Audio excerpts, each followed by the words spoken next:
Hey guys, welcome back to the channel. In today's video, I'm gonna do 5 reasons you should turbo your BRZ. A couple of weeks I posted a video of 5 reasons you shouldn't turbo your BRZ. Obviously in the end, I did turbo mine. I don't regret it for a second, and I wanna go more in depth as to why I did turbo mine. For those of you that don't know the car, I've currently got a Sydney Motorsport Engineering GTX 2867R Gen 2 turbo kit on the car. I also blew up my original motor, so I have got a built motor in it. So I've definitely gone through all the heartaches that you can while owning one of these cars. So if you're thinking about turboing your BRZ, stick around because you'll really enjoy these 5 points. So the first reason why you should turbo your BRZ, the car from factory does seem like it is made to fit a turbo kit. As you can see in the engine bay here, there is heaps of room in front of the motor to fit a turbo, plus your exhaust and intercooler piping. Some kits are really good in that they do have the intercooler piping coming through the top here, and it helps really well with packaging. My turbo kit doesn't. It does the conventional route where it goes down the sides, but in terms of getting the routing down there's minimal trimming to get that all installed.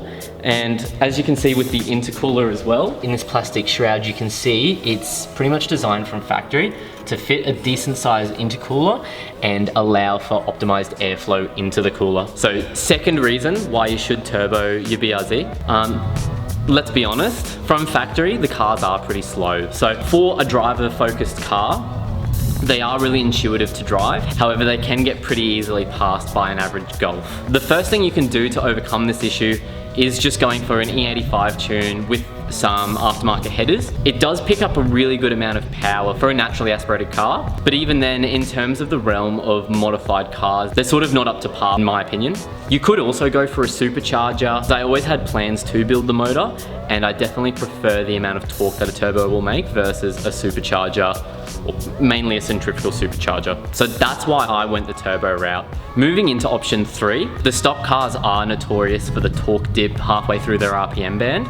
Now obviously with a turbo kit, this completely eliminates that. My car is making peak torque around the 3,000 to 4,000 RPM, and it feels so much better to drive because of this. It's so much, I don't have to rev it out to overtake people anymore or pass people, or just in general to be going somewhere. I don't have to floor it everywhere, as well as it gives you enough power to kick it out where you want and have a bit of fun, even on semi-slick tires. Reason number 4 why you should turbo your car. Now I feel like this is a very obvious one, but it's also one that I do really want to bring up. The turbo sound coming out of an 8.6 is such a cool sound. I've got an equal length turbo manifold, which makes it sound almost like some of the Subaru rally cars. I've got a blow-off valve on my setup, but definitely you can get turbo flutter and all the cool noises that you want from a modified car.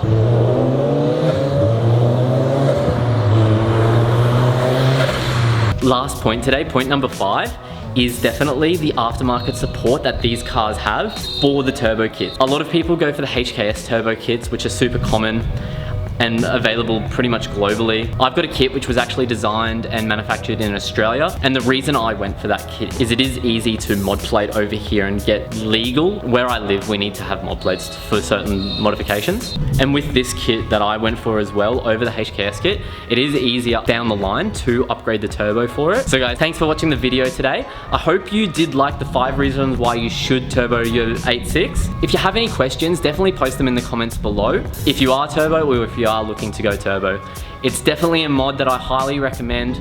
Obviously, as I said at the start of the video, my original motor actually blew up and I went built, so I didn't have the best experience on a stock motor. But in saying that, so many people worldwide do turbo these. I believe I was just unlucky with my motor. But yeah guys, make sure you subscribe to the channel if you like it. I'm trying to stay committed to weekly uploads at the moment. I have got a couple of videos in the plan, especially talking about the built motor. So stay tuned for plenty more videos to come.